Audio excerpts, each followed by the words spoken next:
So today I wanted to share something with you that I've been learning about. It's called FreeRTOS. And, well, it's actually really interesting once you get past the scary name. I have my ESP32 S3 board here, and we're going to make it do multiple things at the same time. So imagine you're trying to blink an LED and read a button at the same time.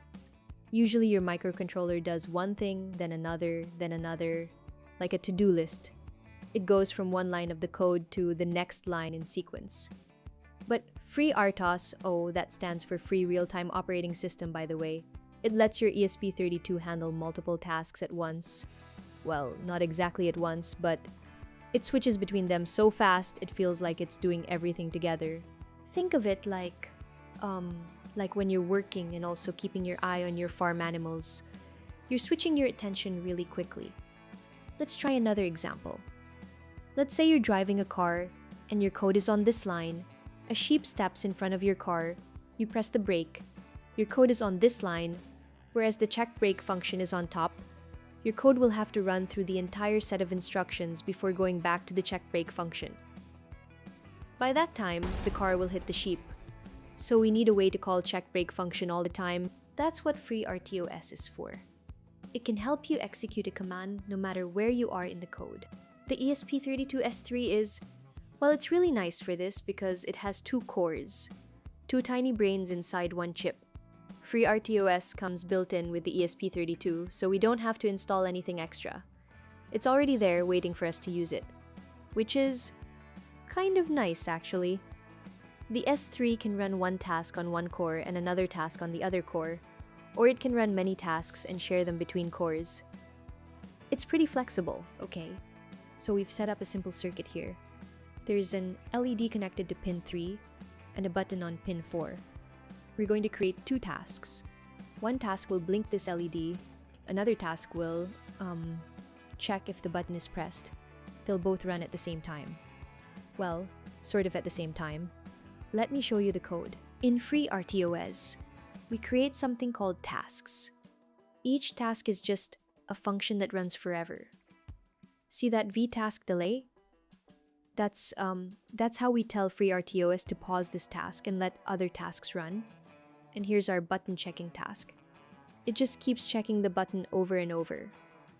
Now to actually create these tasks in our setup function, we use first parameter, LED task.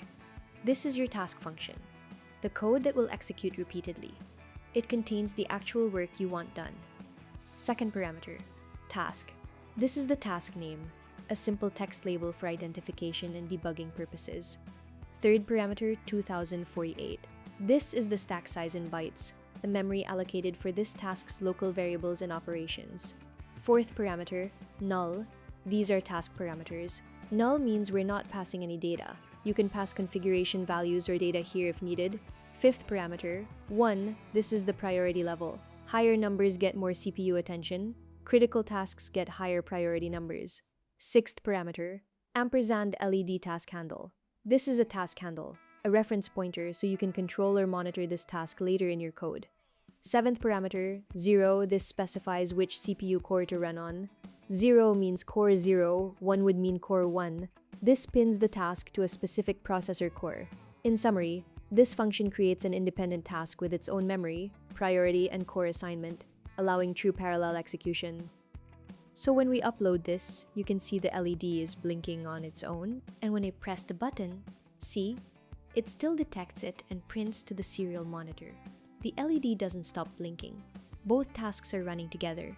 This might seem simple, but this is really powerful. You could have one task reading sensors, another controlling motors, another handling Wi-Fi, all at the same time. Like our sheep example, without using RTOs, accidents will be happening all around us. So, that's FreeRTOS on the ESP32S3. It's a way to make your projects more capable, I guess. I hope this helped a little. If you want to try it yourself, the code will be in the description. Thank you for watching and happy coding!